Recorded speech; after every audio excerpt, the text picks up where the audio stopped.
The Pruning Shears of Revision by Neville Goddard.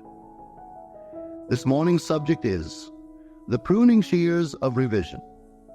I firmly believe that if you will wisely and daily use the pruning shears of revision, that you will find there is no objective beyond your ability to realize. And I mean that seriously, no objective beyond your ability to realize.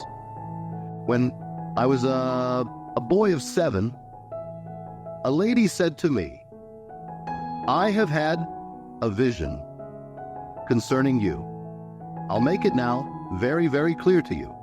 I do not know what it is you're going to do, but I've been shown.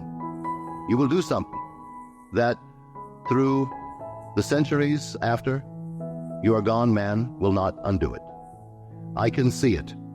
And through the centuries, you will grow in stature long after you have gone. And then 3 men will be mentioned in hundreds of years to come. And you will be one of the 3 when something is discussed that was done for man." I feel that this morning's subject, that this could be it, that if I never said another word and you heard it and believed it and really used it, this would be the planting that would spread from us here that tomorrow could not undo. For it is magic, this pruning shears of revision. It really is not only the achievement of objectives, but if you do it daily, it will awaken in you the Spirit of Jesus, which is continual forgiveness of sin. In this teaching, the sinner should always go free.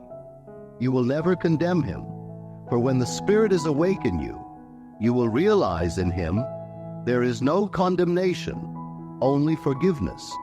And forgiveness is not as man of the world thinks when he omits the actual execution of his revenge. What we mean by forgiveness, the identification of the other, that we would forgive with the ideal that other wants to embody in the world. And so we do to him what we expect or would like the world to do to us. So whatever I myself would like to embody, that is the vision that I must hold of every man that I meet in my world. That no man is to be discarded, every man is to be redeemed. And my life is the process whereby that redemption is brought about.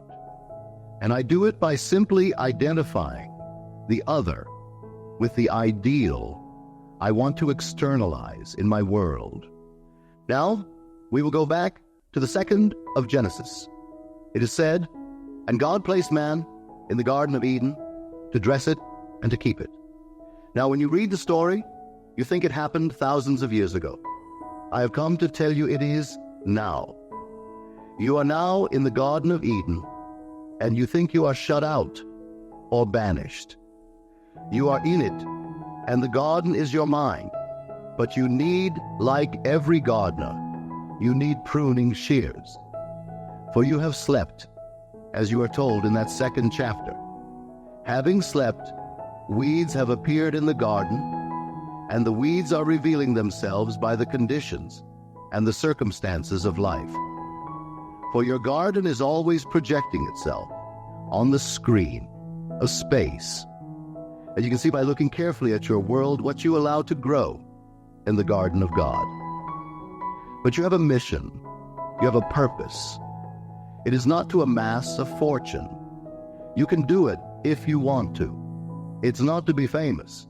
It is not to be some mighty power, but simply to tend the garden of God. That's your purpose.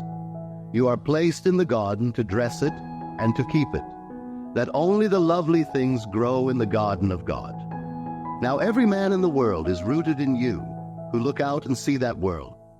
Every man is rooted in me. He ends in me as I am rooted in and end in God. Because he is rooted in me, he cannot bear other than the nature the root allows. So he is in me, and any changes desired in the outer world can be brought about only if I change the source of the thing I see growing in my world. You see yonder fields? Don't be surprised when you see sesamum.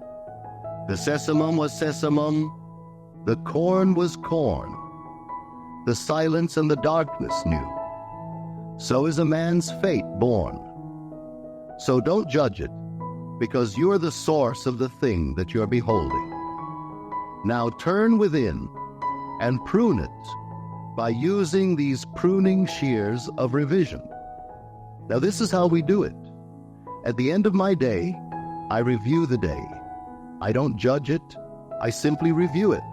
I look over the entire day, all the episodes, all the events, all the conversations, all the meetings, and then as I see it clearly in my mind's eye, I rewrite it. I rewrite it and make it conform to the ideal day I wish I had experienced. I take scene after scene and rewrite it, revise it, and having revised my day, then in my imagination, I relive that day, the revised day, and I do it over and over in my imagination until this seeming imagined state begins to take on to me the tones of reality.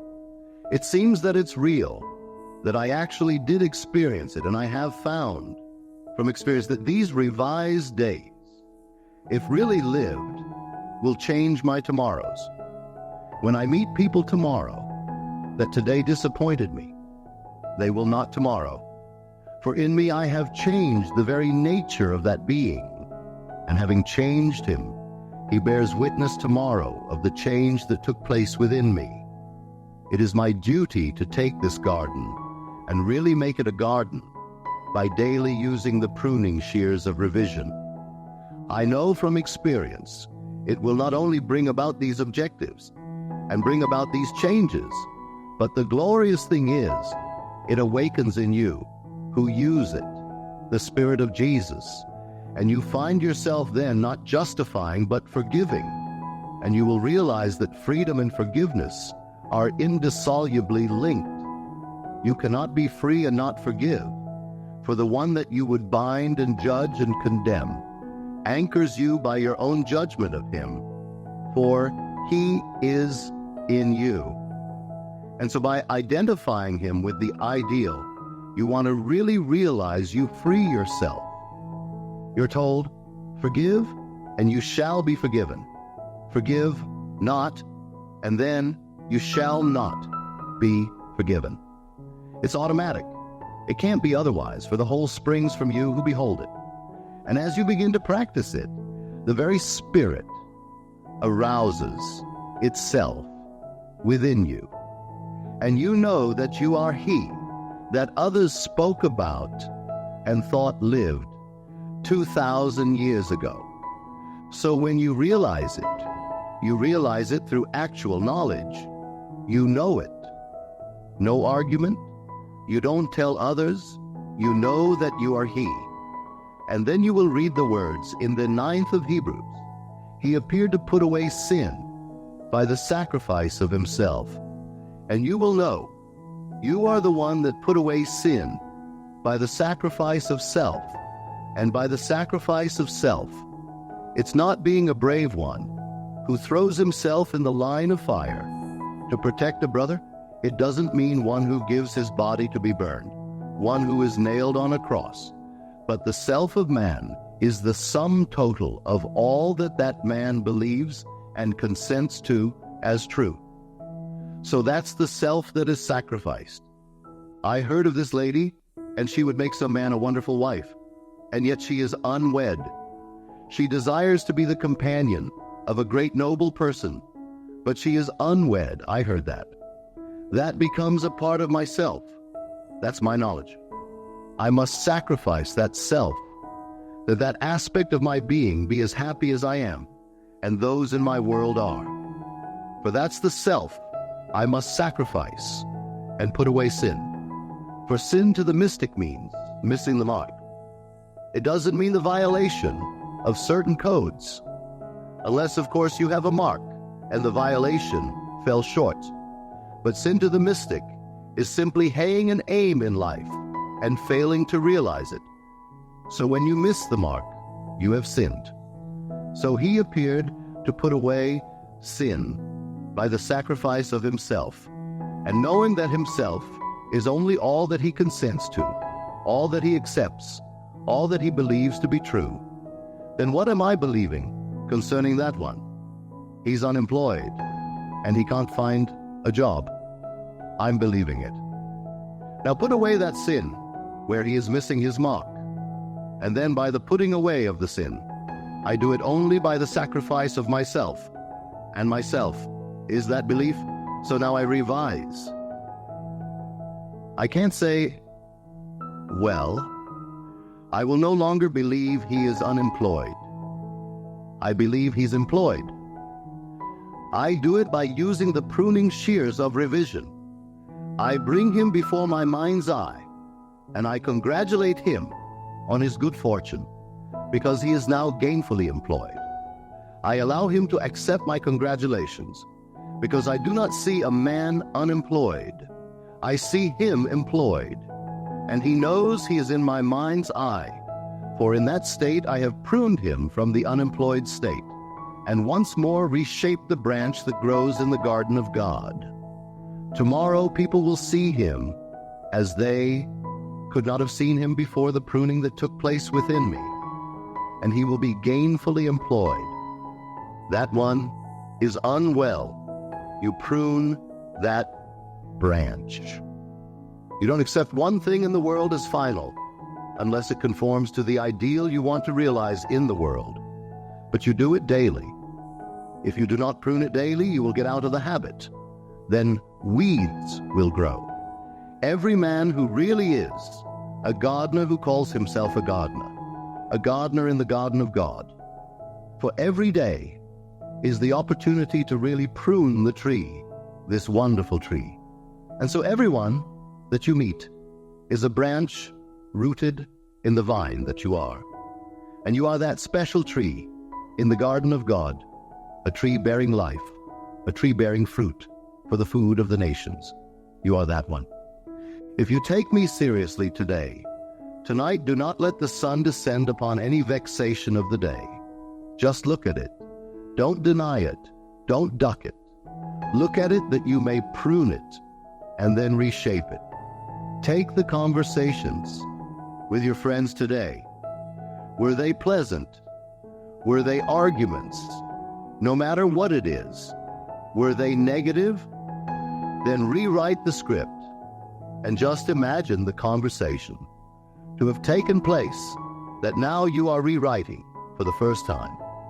And it will take place for everything in your world that you behold. Though it appears without, it is within, in your imagination. And this wonderful imagination of yours is Christ Jesus. Imagination is the actual habitation of every created thing. No matter what you see in the world, it springs from your imagination. So that's where you go. That's the workshop, the garden of God. And now you have a mission. You have a purpose in life. It's a noble purpose because you have been selected to really become the chief gardener in the garden of God. And in the garden, you must have pruning shears. And pruning shears is revision. You simply revise. And as you revise the day, you repeal the day. For the day is not slipping into the past. It does not recede as people think. It is always advancing into the future to confront you, either pruned or in some strange weed-like state. So it's entirely up to us. I hope that every man and woman here today will take me seriously and start this day pruning your garden, pruning your mind. I know before I leave this city in a matter of 2 weeks that you'll be able to tell me of the new things that spring in your world or that spring from the pruned tree that is your own lovely imagination. You try it. Then you will know what Blake meant when he said, "In heaven, the only art of living is forgetting and forgiving. The only art of living is complete forgetfulness. by putting something in its place. No vacuum, but putting something in its place. So when you read these strange stories that you read in the daily press, you simply ignore them. They mean nothing. Men who are calling themselves leaders, shepherds of the flock, they excommunicate. Not just one religion, all religion. The leaders take it upon themselves to excommunicate, not knowing nothing is to be discarded.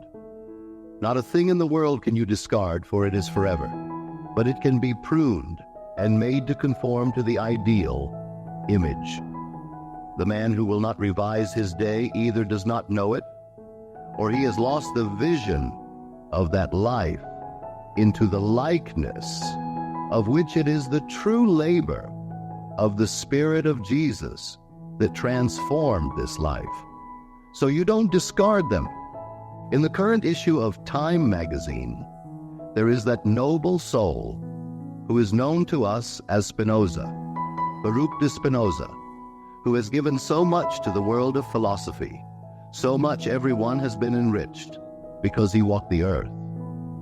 And here, 300 years later, the ex-premier of Israel, Ben-Gurion, has asked the leading rabbis today to rescind that excommunication of 300 years ago.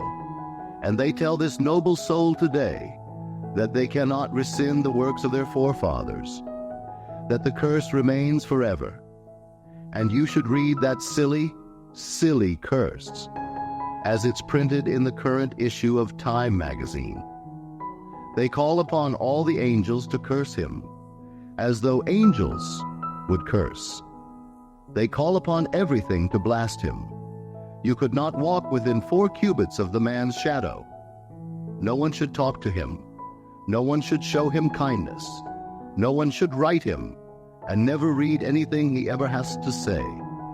And that's 300 years ago. The rabbis who so cursed him have long been forgotten. And if they do live, they live only by reason of their curse. And no one knows really who they really are. But you can't forget, if you read in this world, the works of Spinoza. Everyone in this audience possibly has used one of his phrases. Did you know it was he who said, "Nature abhors a vacuum"? Now you use it, I use it, but what is the source of it? It was Spinoza. For here was this giant of a mind that after 300 years, little minds who think they're leading the flock, they call themselves shepherds. They should go back and read well the book of Jeremiah. You shepherds who spoil my vines, and you who have come into my garden and you have taken my vines. Now it bears no grape and it bears no leaf. And the garden of Jerusalem now has become a weed. Read it in Jeremiah, how he cries out because shepherds who call themselves shepherds are blind leaders of the blind. You take me this morning at my word.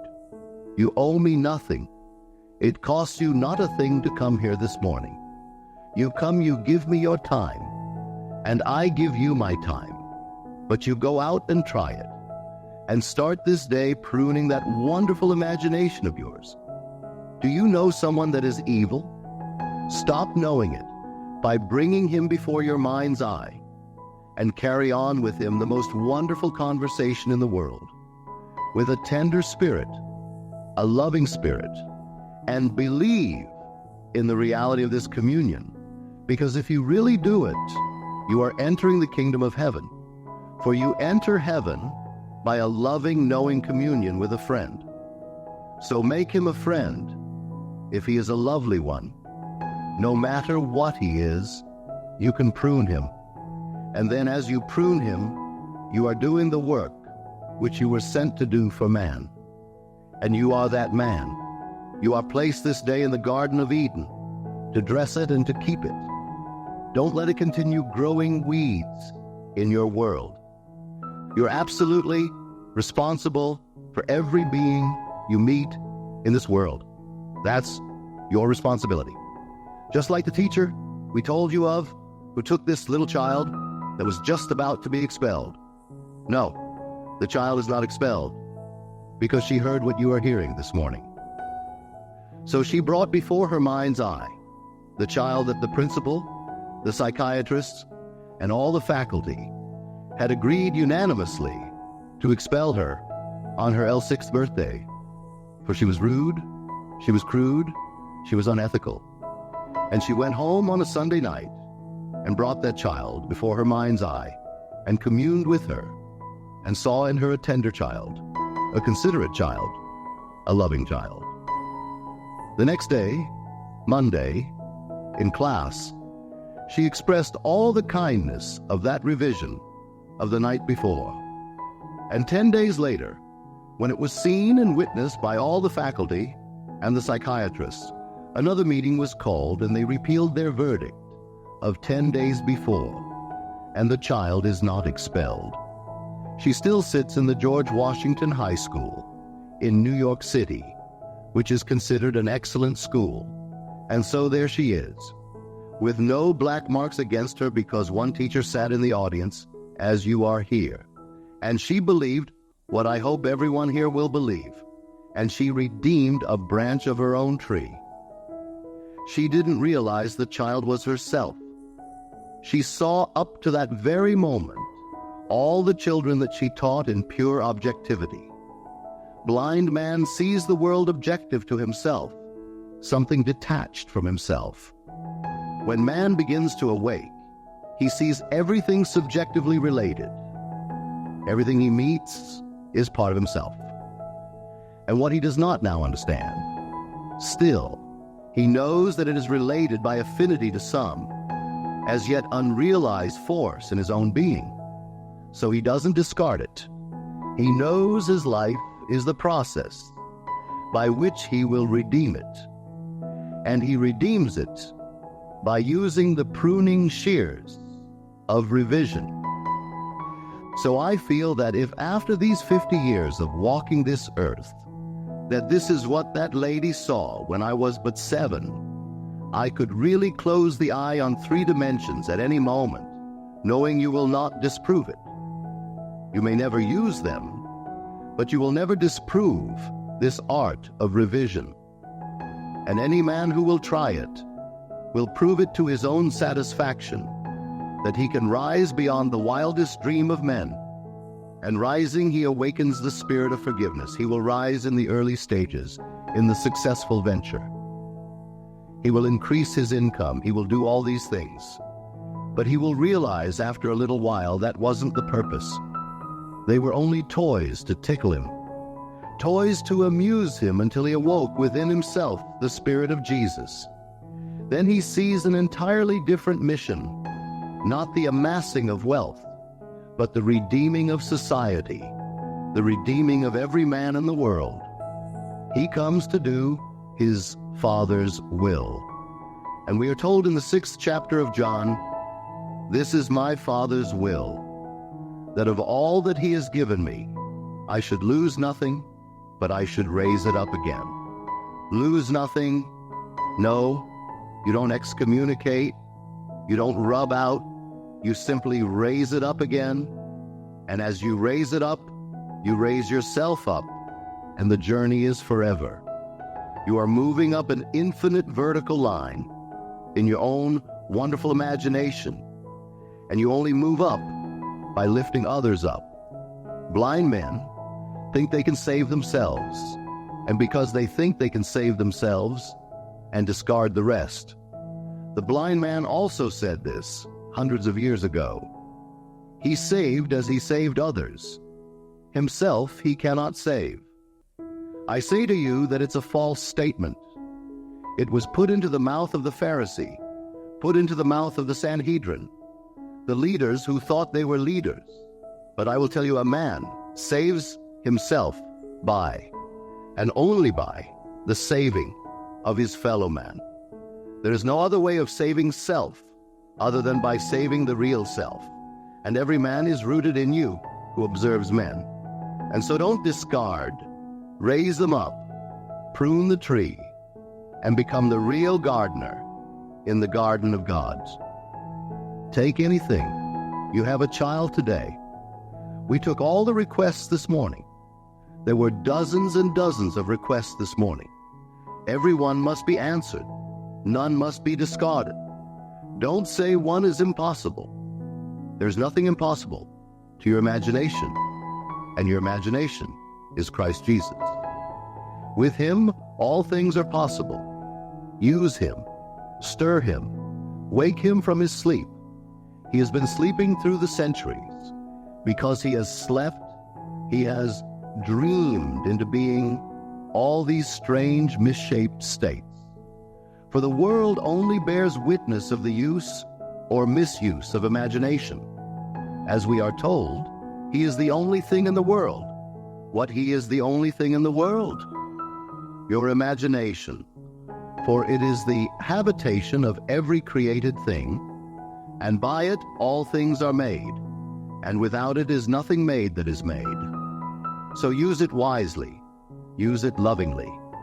And anytime you use your imagination lovingly on behalf of another, you are at that moment literally mediating God to man.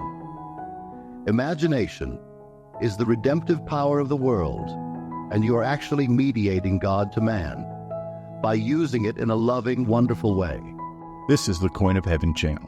Thanks for listening. We appreciate it. Please like, subscribe, comment, and hit the notification bell so we can continue to bring you more great information.